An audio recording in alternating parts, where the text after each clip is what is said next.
You are now listening to the Primal Armor Podcast.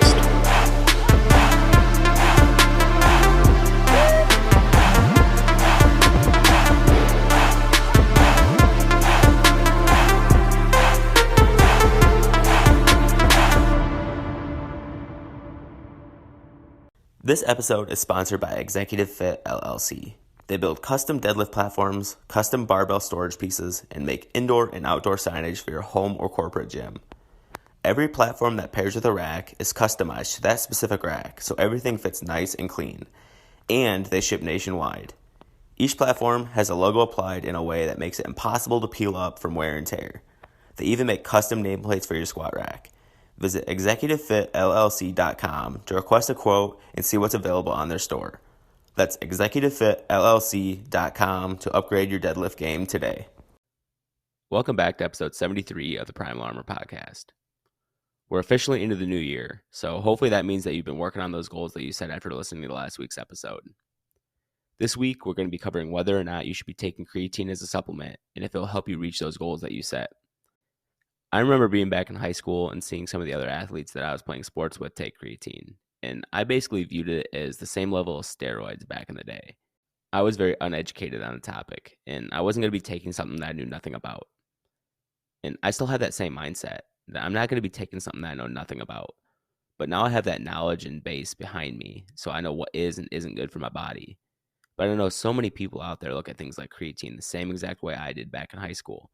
That's why I'm going to help explain it better so you guys can make your own educated decision. So first of all, we need to address what creatine actually is. Creatine is a building block or an amino acid that's found naturally in your body. Your liver, pancreas, and kidneys also produce creatine throughout the day, upwards of about 1 gram per day. And your body stores this creatine in a form called phosphocreatine. And when your body does short bursts of exercise or needs a lot of strength or power for just a short period of time, your body is fueled by that phosphocreatine.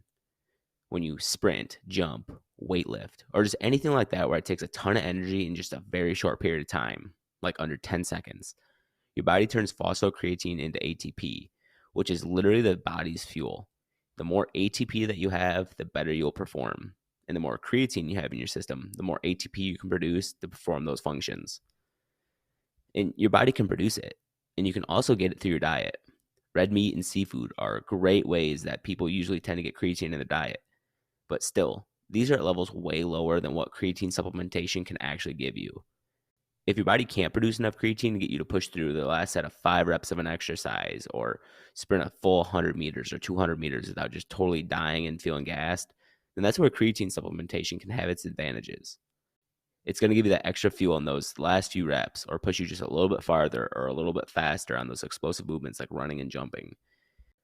And this gives you an advantage in the weight room at actually gaining muscle mass faster and having a better athletic performance versus those that don't supplement creatine at all. So if you're someone whose goals are numbered based or you're just looking to hit better numbers in the gym, then you'd be a fool not to be taking creatine. Because people try to argue that it's not safe, but they're just uneducated like I was way back in high school. It's literally made in the body naturally, and it's one of the building blocks of protein and building muscle.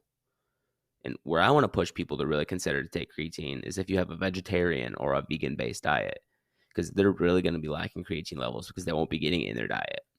Because yes, the body does make creatine, but it's only upwards of about 1 gram a day. And creatine supplementation recommends about 5 grams a day to finally see a benefit in the weight room or in a sports performance setting. And it's one of the world's most tested supplements with thousands and thousands and thousands of credible research articles backing it up. And it's not a drug either. I know some people really worry about that and worry about it popping up on a drug screening at work or in your sport or anything like that. But it's not. It's a supplement. And it's safe to be taking. It's safe to take about 5 grams of creatine a day to supplement into your diet and into your workouts. The only side effect of taking it is increased weight gain. And that's from the additional muscle that you'll be building because you're going to be getting in the gym, hitting harder, faster workouts, and you're going to be getting bigger, faster, and stronger. And this weight gain is not going to be because you're gaining excess fat. It's just a byproduct of being healthier and stronger. So if you're someone who goes to the gym every day just to try to get your heart rate up, just to stay healthy, creatine supplementation probably isn't something that you're going to need. But if you're someone who cares about your numbers in the gym or getting stronger or looking better or getting bigger, or maybe even you play a sport, so performance is just dependent on these things, then you must be taking creatine supplementation every single day. I always take mine in the morning right when I wake up. I mix it in with a protein shake so I can get going on with my day right away. And I've been taking creatine daily now for about 5 years. And I could tell a difference almost immediately in my workouts. And my numbers showed right away as soon as I started taking it. So if you've never taken this before, you will most likely see the same results. And I know it could be scary trying something that you have zero knowledge about and don't know what it's going to be doing inside your body or how it'll affect you. And I know I had that feeling way back in high school, so I didn't want to go near this stuff. And I still do the same thing about just different supplements out there. So that's why I study into them and try to give you guys the knowledge that I learned. But one of the biggest mistakes I made on my part was now I'm 10 years behind the ball on taking creatine because it took me this long to finally figure out that this is going to be good for my performance in the gym. So I hope you guys don't make the same mistake I did. You need to get yourself to the store or hop on Amazon or whatever website you use to order your supplements right now and get yourself some creatine so you can start working out harder, faster, and getting bigger and stronger in the gym. So now that you know the benefits of creatine and that it's a naturally made source of energy, there's no excuses. Take that next step forward towards hitting those goals. Hey, we're Garage Gym Outfitters, your new go-to for garage gym equipment. We simplify the process of creating and improving your home gym by giving you the ability to compare, review, and purchase home gym equipment from high-quality American brands all in one place. Garage Gym Outfitters is a military-owned company founded by 3 Navy members that want to provide customers with a seamless experience to build out their home gym. We found the process of starting our own home gyms to be a complex maze of comparing different brands' value and quality, so we created Garage Gym Outfitters to solve this problem for you. Check us out today at thegaragegymoutfitters.com to find your new favorite products from American-based brands.